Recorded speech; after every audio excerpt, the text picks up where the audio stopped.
And so for whoever wasn't in here before, my name is Gus Bauder. I am the regional sales director or leader for Cochrane Supply and Engineering. A little bit about myself. I've been in the distribution for the last 22 years. Prior to that, I was 21 years as a startup test and balance and controls technician. So I've been in the industry for quite some time, and as the video showed this morning, we talked about it earlier, I've lived the pneumatic world and went all the way up through to DDC and in the cloud today.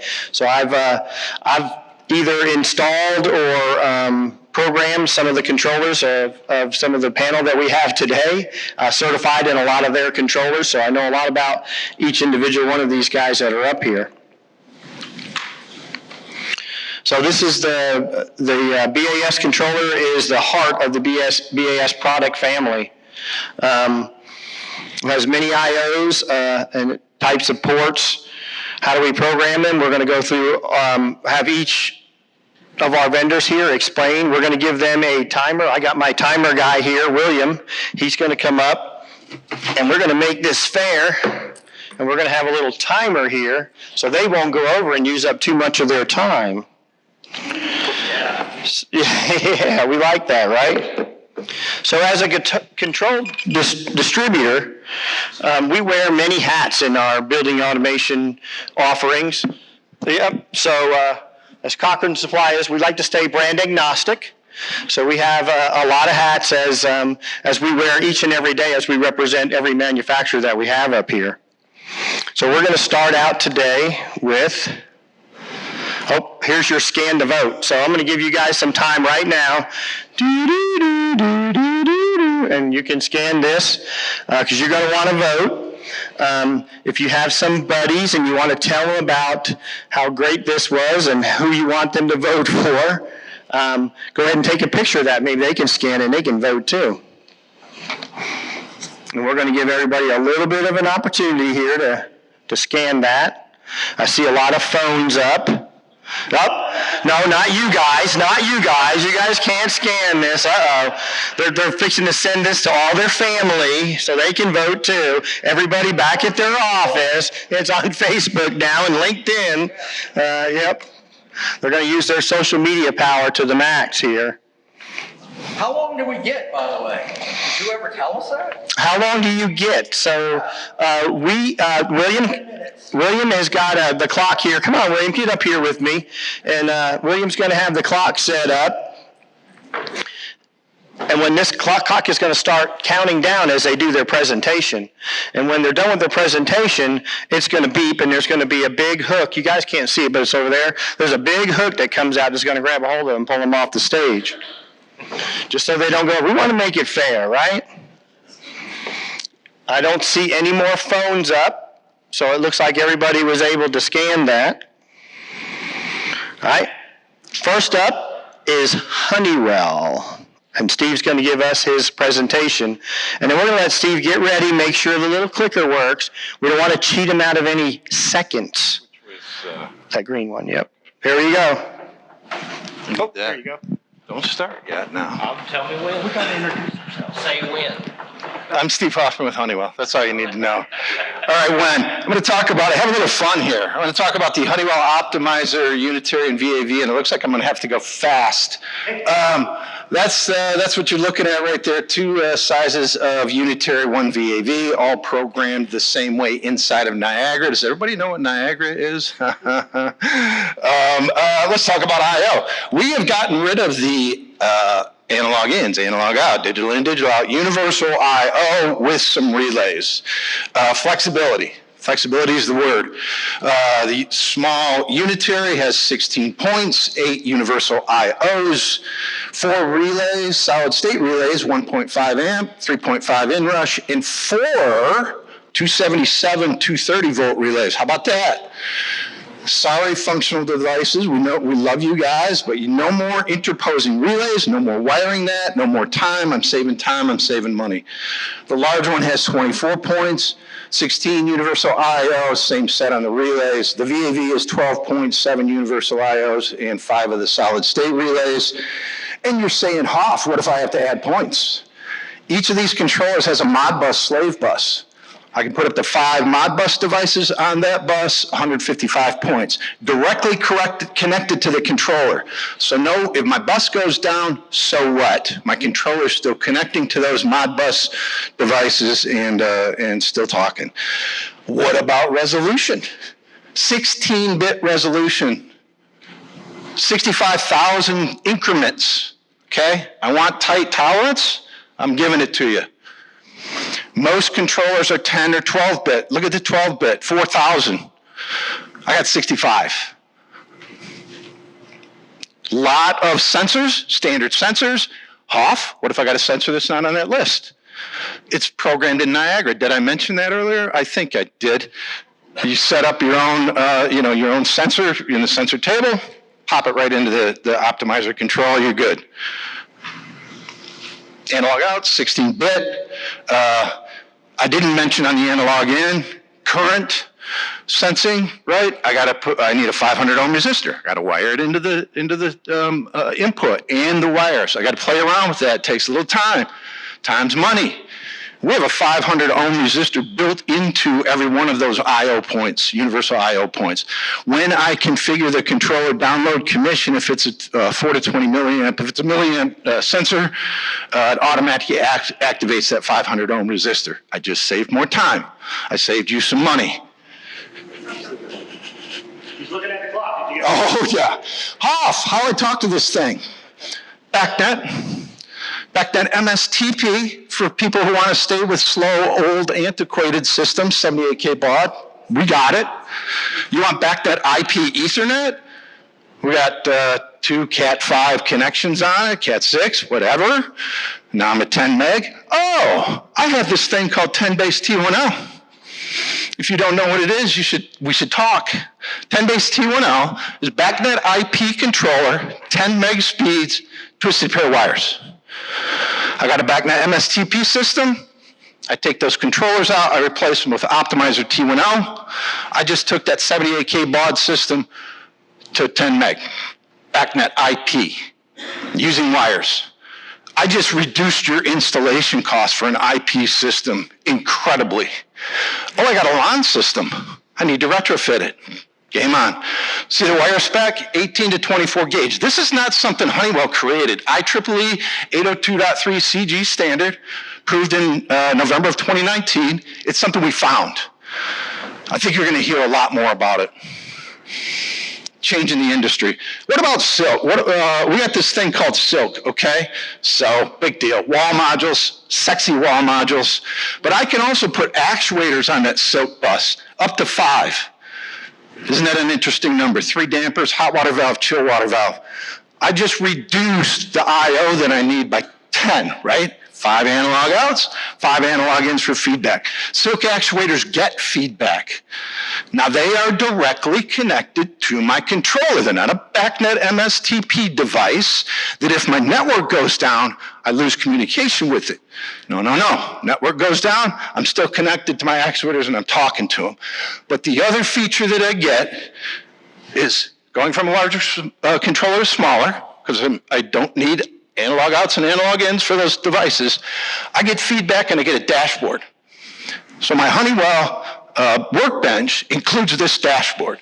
Contractor just uses silk actuators, dashboard's automatically populated. End user, do you want to avoid failures? What if the chill water valve actuator on this air handling unit dies right now? It's fire drill. They got a problem. This dashboard will alert you, the end user, when I'm at 20% life remaining on my actuator. In addition to that, it keeps track of number of strokes per week average and will tell you, air handling unit 1, chill water valve is going to fail in 3 weeks. Probably ought to do a work order and change it. No more emergencies. End users love it. Programmed in Niagara.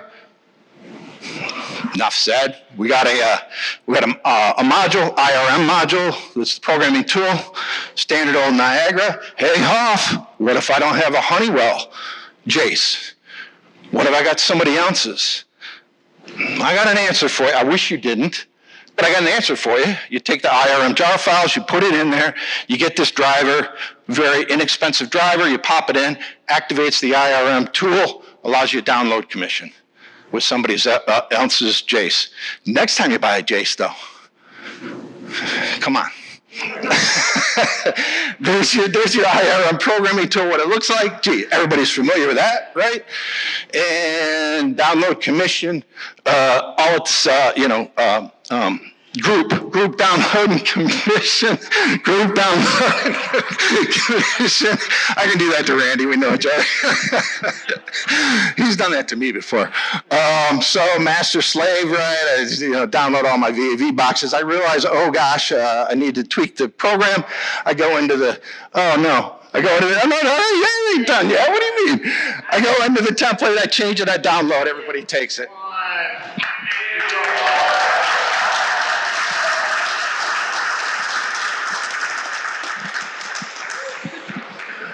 How was that for a speed round, huh? I don't know if I've heard Huff ever talk that fast before. That was amazing, amazing. Thank you.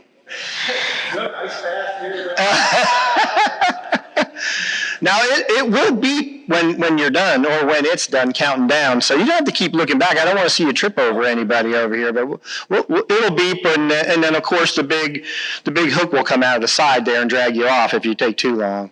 All right? So next up, we've got...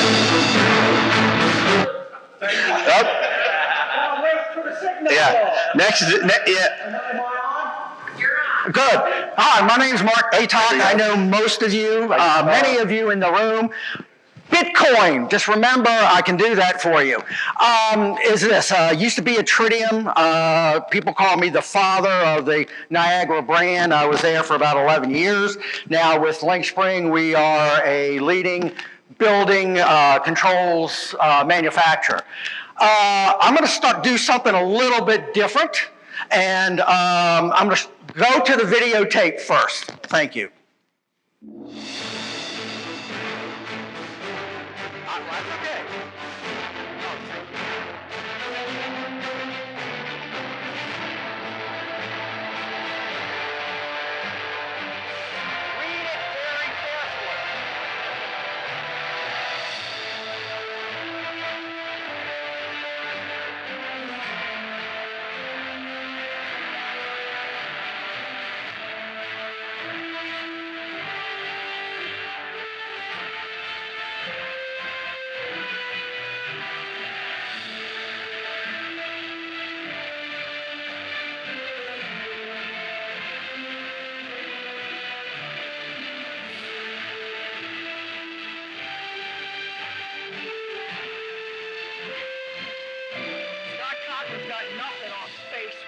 So just to let you know.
For you.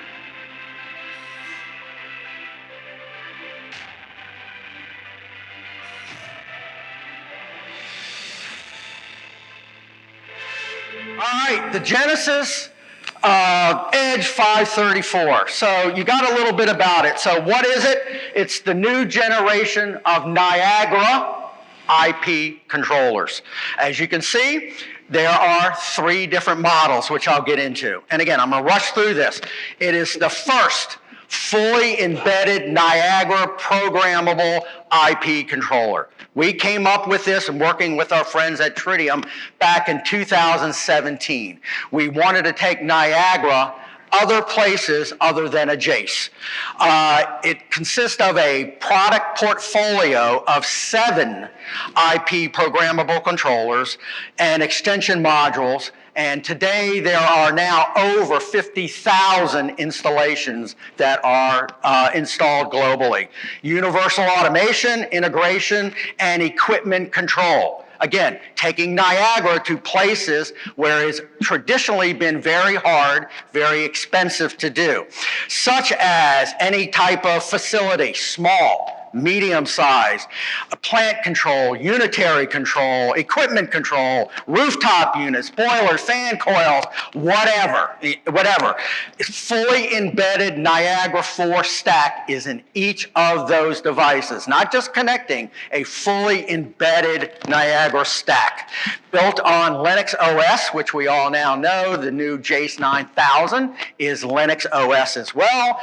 Compact footprint, truly powerful chipset, and no special programming tools required. You know Workbench? You got it. Anybody's Workbench, you can use it. All right, 3 model types. We have a standard 534. We have a 4G LTE version with a connection into a Verizon VPN network, and another one with Monet sensors. The Monet gateway is built in. We have 12 sensors that this works with, again, all remotely. So what are some of the general features? 34 I/O built in, and expandable I/O up to 306 if you so dare. Easily integrates with new and legacy systems. Again, all types of protocols, all flavors of BACnet, Modbus, SNMP, OPC, whatever. Same Workbench, same Fox protocol that you all know and love with Niagara. Currently runs 3 versions of the Niagara framework, 4.10, 4.11, 4.13, and soon, as Stephen said earlier, 4.14. Open NICs, completely open, no lockdown. Open protocols, open standards, numerous licensing options. We've got lots and lots of different options depending on point counts, devices, etc. It's got this built-in connector for a cloud data management platform. There you go. And multiple drivers are included. Some technical features real quick. Holy cow. 10 digital outputs, 8 analogs, etc. You see that. But I really want to get to some Ethernet ports, etc. But really I want to get to is this, which I think a lot of people, two last slides, value add. This is made in the USA, meets all USA government requirements for made in the USA. Cybersecurity, it's been through RMF accreditation, so it meets all the government DOD. GSA schedule, it's on there, completing BTL, and then, shit! But, sorry. I've got gray hair. Business value. Here comes the hook. Here comes the hook. Thank y'all. Appreciate it. Nice job, Mark. Nice job. Yep. I kind of think Mark might have cheated a little bit. I don't know, but he took all his opportunities to get his point across. I think he did a great job. How much you paid? Where's that hat? I got a hat from everybody, so if you watch me, I will put on a hat every time. Because we are, at Cochrane Supply, brand agnostic. Remember that, right? All right, so next up we have, let's see who we have up next. He just keeps sneaking them in there, doesn't he? I mean, that's unbelievable. All right, next up, we have Johnson Controls. Now, Johnson didn't get me a hat, so I'm going to have to put back on my brand agnostic hat while Johnson does their pitch. Go, We're not allowed to give out hats. yeah, well, here's your mic. We'll give you a couple of seconds to introduce yourself, and then we'll start. All right. Randy Alvis, Johnson Controls. Actually started selling Metasys in 1990. So I think I'm getting old too. Been doing controls a long time. Bleed blue, no red at all. Just all green. So I'm here to talk about our new controller that came out. It's been out for a little bit, but the F4-SNC controller. Thank you. The F4-NC.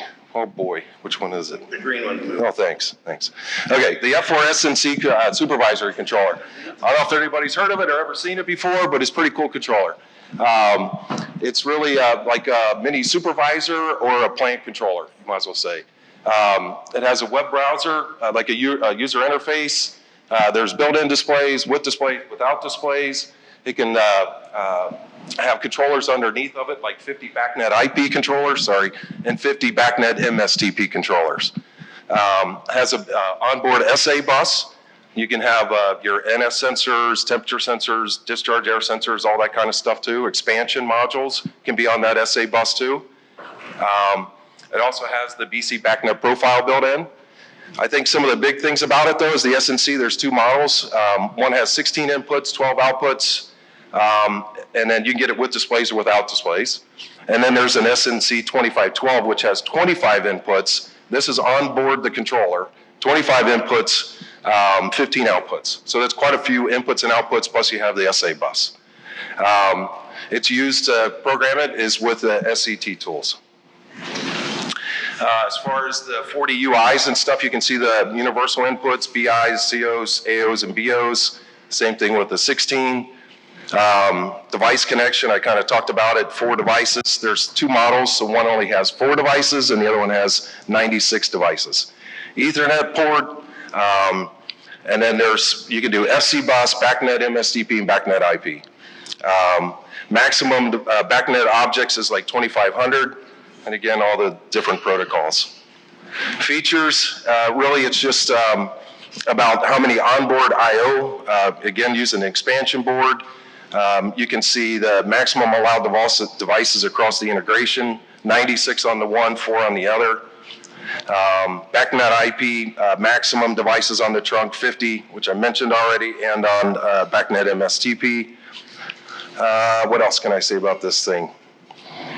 We'll go past that one too, because I want to talk about some other stuff afterwards. So, SNC applications, chiller plants, air handlers, like large air handlers, chiller plants, ice storage plants, whatever it might be, mechanical rooms. You can do zone controls, all that kind of stuff. But this is kind of like a mini front end, no tritium. So you don't have that Jace. Don't have to talk about the Jace. And then you can actually, manage the controllers underneath of it. So you could even think of a national account type of thing. It's got I/O built into it. So you could have a national account controlling rooftops or whatever, pulling in numerous points that are built onto the I/O, so you don't need a separate controller. This is kind of just the architecture, which just shows that if you did have like the FX Jace or supervisor up above, you could still pull that into through the BACnet IP. And then the controllers, it could be BACnet IP going into the SNC or BACnet MSTP going into the SNC. Onboard display, which is kind of nice, which you can monitor the equipment status, view alarms, trends, all that kind of stuff, issue overrides, change set points and parameters, all through the display. Again, you wouldn't have to have any other local display if you wanted a bigger one or maybe, but that's it. See how quick I am? Wow.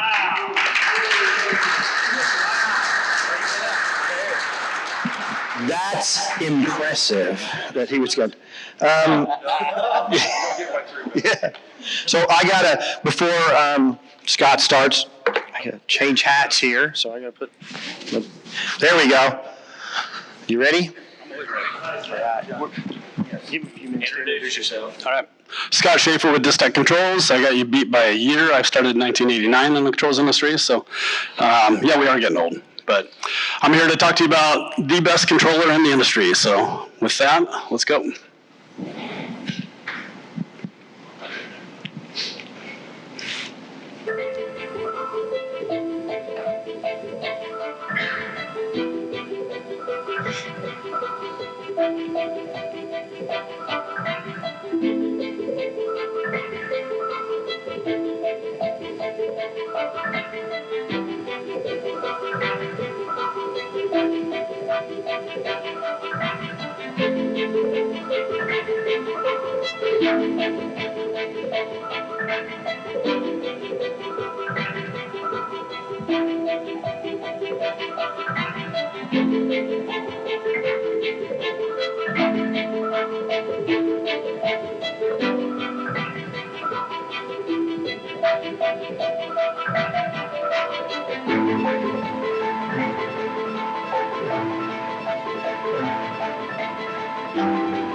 Hey, if this was a competition of the best video, I think Mark would win. But this isn't.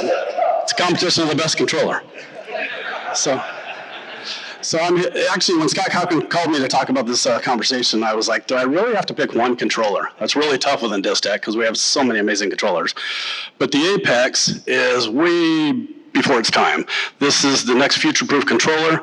What's amazing about this controller, it's already been out for over 2 years, and it's still a very, very future-proof controller, as you're going to see from what I'm going to show you here. If you guys follow LinkedIn and you've looked at today's announcements, you saw Distech announce that our newest brand new controllers we launched today called the ECY 400 and 600, which we're advertising, which would have been a great topic, but this is the best controller in the industry, so that's why I was told that's what we need to pitch. So let me go through this and explain to you why the Apex is the most amazing controller in the industry.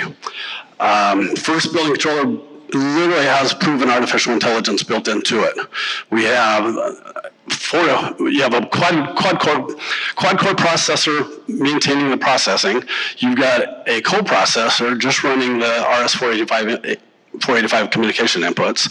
We also have a TSP, which is a TensorFlow sensor AI processor within this controller. So it's got way more capability than anybody's using today, but so did Eclipse when we came out with it 10 years ago. Everybody was like, why are we going IP 10 years ago? Obviously, you guys have all caught up and understand that. The connectivity, you can see it's got 3 ports. Obviously, 2 of those are for daisy chaining, so you can daisy chain this in communication. The third one is for isolation. There are a lot of accounts, such as like Google, that require an isolated Ethernet port. You can also use that as a PoE port, so a lot of different connection opportunities there. You guys can see the specs here. Mark's controller, 306 points, that's pretty impressive. This guy, you can run 320 different I/O points. There's 16 different I/O modules you can plug into this to extend it out to the 320 points. You can do MSTP, obviously BACnet over IP, BACnet Secure Connect, so you've got all the different BACnet options. You can also support 96 Modbus devices off this controller. Again, this is all just one single controller we're talking about. The latest in security, which we can go into details on. Memory, you got 32 gig of memory on this thing. You know, again, this is just a controller that you could use for just a simple air handler, or you could use it as a building controller. So lots and lots of different options on this Apex controller. This kind of just gives you a quick slide on all the different options that we are doing today. Obviously, the different BACnets we talked about, the Modbus support.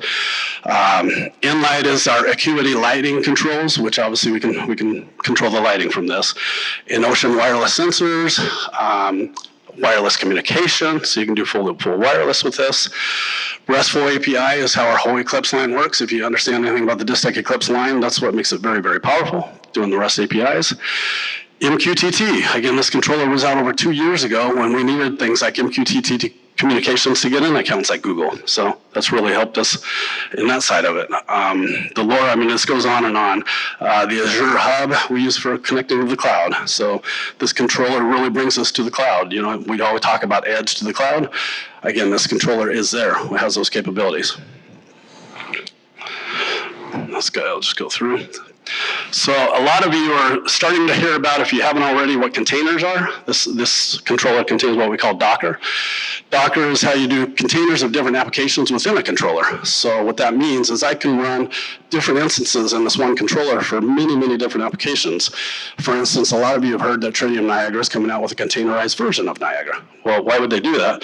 For a hardware like this, for a controller that could actually run that as a container, in addition to doing several other containers of different softwares running on this one controller. Several AIs, several different, it's almost unlimited. In fact, these are great controllers, but this almost isn't fair because this controller does so many things. It's so amazing what this controller does. We haven't even utilized 50% of what this controller does yet. Again, it's called future-proofing. So I'm just going to sum up with one slide here. The most powerful controller out there, no question about it. We call it the most open, and what we mean by that is everything to do with the distech message we talk about is open. We're open communication, open distribution.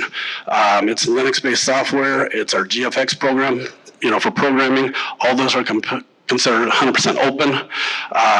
You really can't get more open than that. So that's why we publicize that throughout the market. The most advanced technology out there, especially on the edge, considering this is just a controller, we don't ever sell this as a building controller, it's just a controller that you can do anything you want with. So many options on this. I think I'm about out of time, aren't I? So I'm gonna sum that up there and just say, drop the mic.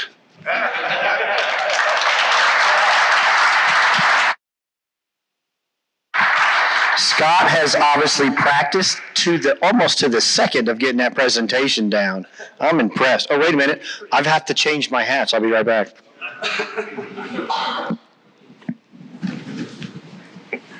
All right, here we go. You ready? Next up is ASI. Go ahead and introduce yourself. Yeah, the big green. Big green. Okay. Okay, can everybody hear me? Yeah.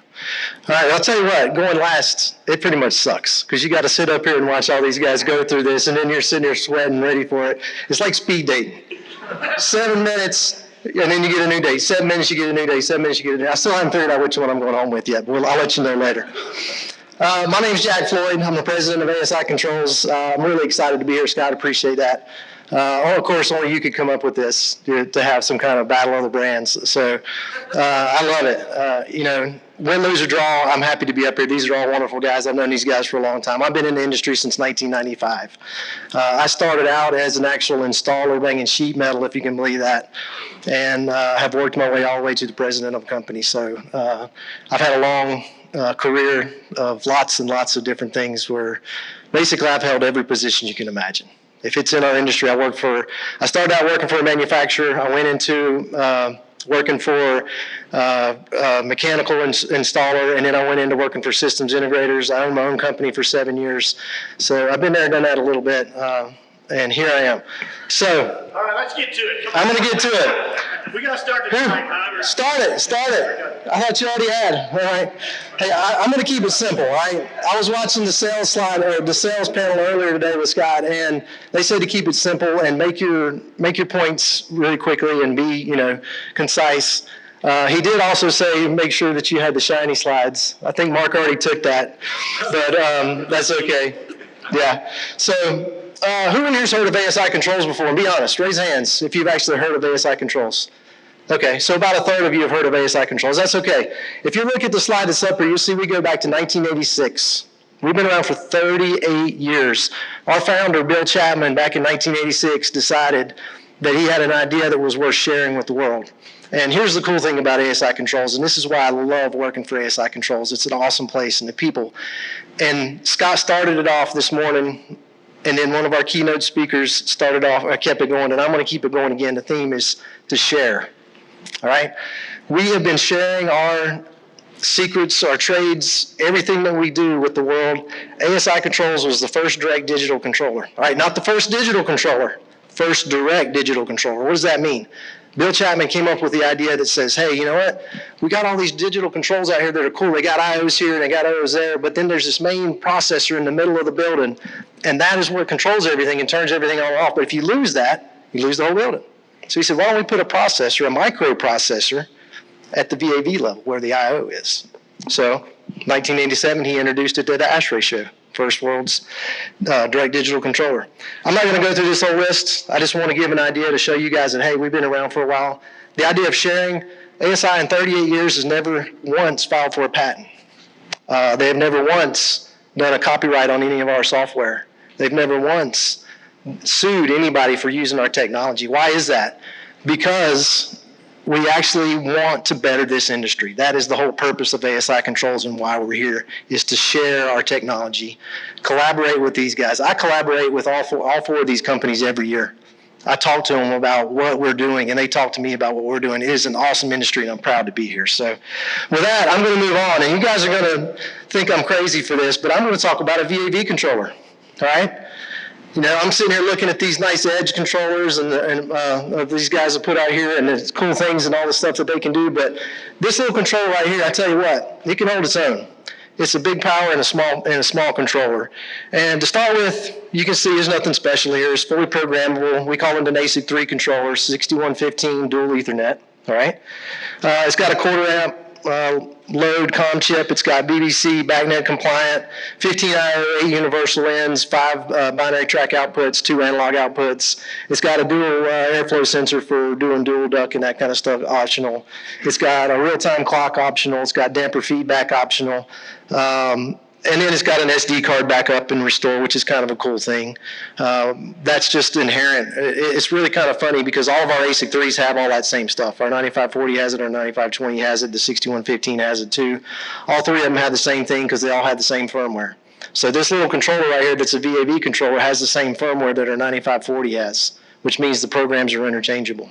That's kind of a neat little feature.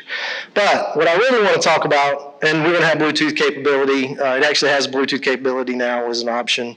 And in future ASI Auto IP, which is a nice little tool. What we're focusing on is trying to help our installations. Look, I'm 3 minutes. I'm doing good.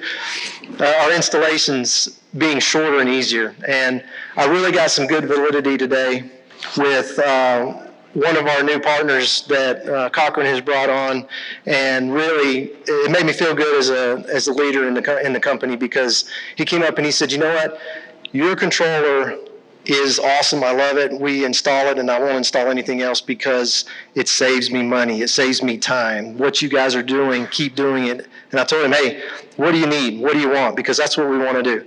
So what does this controller have that sets you apart, or sets it apart? For starters, we have a 5-year warranty. That's standard on all of our controllers. I don't think anybody else in the industry does 5 years for everything that they do. Maybe you can buy it or add it or something else. But dual protocol, backwards compatibility. I lie you not. Earlier this year, I went on a job site and I had one of these controllers, a 6115, installed with a controller from 1992 on the same bus, on the same network, still working today. Original controller that was installed on a VAV controller. Made in USA, using US and imported components. We're as much USA made as we can. We have 2 factories, one in Virginia and one in California. We can do BACnet MSTP and or IP routing. Notice it says and or there. That's kind of a neat feature, because a lot of times if you want to order a part that has IP and MSTP both, you have to order 2 different ones because they don't come on it simultaneously. This one, it comes with the RS-45 port and the IP ports on there both, so you can do either or. Now, why is that interesting? Because it's also a BACnet router. Now, I don't know if anybody started to piece this together yet, but we're talking about real-time clock on the last one. We're talking about MSTP. We're talking about IP. We're talking about dual IP. We're talking about, oh, this is a supervisory VAV controller. I don't think anybody's ever done that before. And if they have, I haven't seen it. But now you have a VAV controller that can do BACnet routing.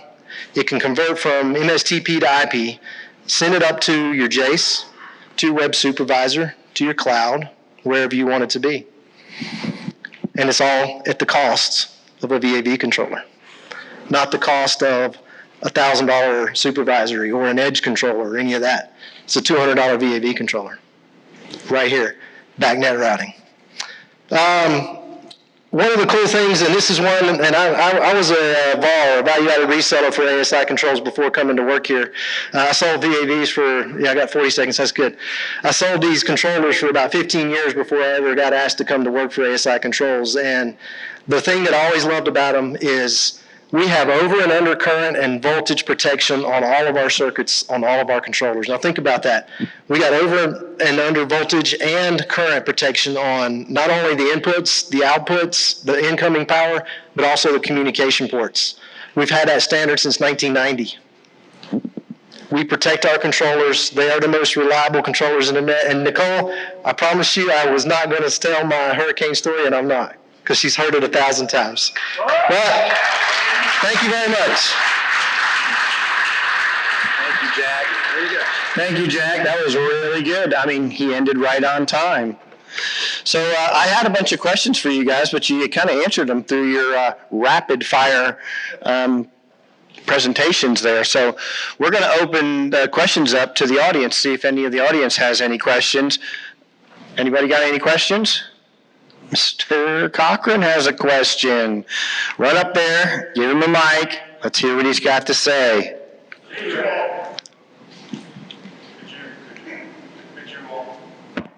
Could you all share the MSRP of your controller with the audience, please? I think it's important, don't we all? I think making our decision. Thank you. Does anybody else got any questions? Any pricing questions? Do I get double points since I came as a cowboy? Yeah, oh, hey. You got to convince the audience of that.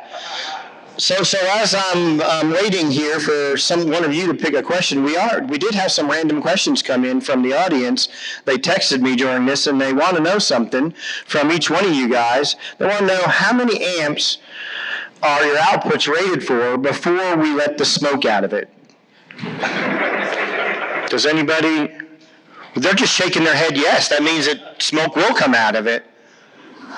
No one wants to answer that one, huh? All right. Go to our table. Go to the table. Go to the table. Okay. We're in the other room. Yeah. All right. Well, here's another popular question that I get all the time when I'm answering sales calls from random audience. I'm not going to tell you who's sending me these, but it's are your chips sourcing through the Buy America Act, or will they have delivery issues like we had during COVID? Ooh, another silent response. Here we go. I will say to this group here, we had absolutely no issue with the chip shortage because the way we designed it, it's modular. So if we couldn't get it from source A, we got it from source B or source C. So no issues with us. Yeah, Same. Chain? Yep. That's where we're at now. All right. Did you guys hear that right there, huh? Console Controls was actually selling chips to these guys. Oh, listen to that. Wow. Let me move the weapons out of the way. I didn't know we were going to have weapons thrown across here. There's 4 of us against you. All right, I got another one coming in from random participant in the audience here. It says, what happens if your controllers just don't work right out of the box? That doesn't happen with us. No. Oh, good answer. Good answer. Oh, you hear that? This is being recorded, so anything they say up here can and will be held against them. All right, here's another one. This is a 2-part question. Are you guys ready for this? All right. Does your controllers, now I get this one a lot too, or we've gotten controllers back and it looks like they did not pass this test, okay? So you guys got to think really hard about this before you answer it. Does your controllers pass the 6-foot ladder drop test? That's a good question, right? That's a legit question. Yeah. Can you send us the documentation that it will? Yeah. Or the other question to that is, or can we come by your booth with a 6-foot ladder and try it out later? Oh, listen to that. There we go. There we go. You may not be able to do that because of the ladder. At our booth, you can come by and register. We're giving away a free 534 full embedded Niagara license. So you can come and get that instead of dropping it on the floor. Well, no, yeah. You can drop a 534.